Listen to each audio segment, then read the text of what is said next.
कुछ खबरें आलमी मंजरनामे से। अमेरिकी सदर डोनाल्ड ट्रंप ने ईरान को बराह रास्त मुज़ाकरात की पेशकश कर दी। अमेरिकी सदर डोनाल्ड ट्रंप ने सहाफियों से गुफ्तगू करते हुए कहा कि ईरान से बराह रास्त बातचीत बेहतर होगी क्योंकि ये तेज तर अमल है और इससे दूसरे फरीक को बेहतर समझने का मौका मिलता है। ये निस्बत उसके किसी मसाहलत कार के जरिए बात की जाए। डोनाल्ड ट्रंप ने मज़ीद कहा है कि ईरान पहले मसाहलत कारों को इस्तेमाल करना चाहता है मगर शायद अब ऐसा नहीं है। सदर ट्रंप ने कहा है कि इम्कान है कि ईरान बराह रास्त बातचीत पर आमादा हो जाएगा।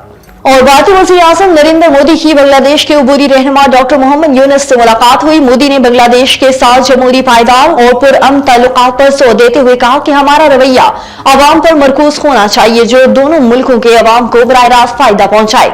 दोनों रहनुमाओं के दरमियान मुलाकात थाईलैंड में इलाकाई सरबराही इजलास के मौके पर हुई। बांग्लादेश में शेख हसीना का इक़्तिदार खत्म होने के बाद डॉक्टर यूनुस की मोदी से ये पहली मुलाकात है। और टैरिफ से अमेरिकी स्टॉक मार्केटों को बड़ा दचका, सरमायाकारों के खरबों डॉलर डूब गए। अमेरिकी मंडियों में 5 साल की बदतरीन मंदी आई।